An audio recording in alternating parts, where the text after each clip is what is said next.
morning. Ngayon nga ay araw ng Monday, March 23, 2026. Nakaranas po tayo ng mainit at malinsangan ng panahon dahil pa rin sa easterlies.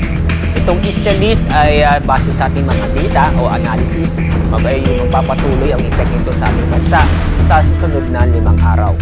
Sa kasalukuyan, inyong papansin, wala tayong binabantayan na LPA o bagyo sa loob at sa labas ng ating Philippine Area of Responsibility. At sa lagay ng ating panahon, maganda at maliwas na panahon ang ating inaasahan sa buong bansa. Asahan din ang mainit at malinsangan na panahon dahil sa easterlies.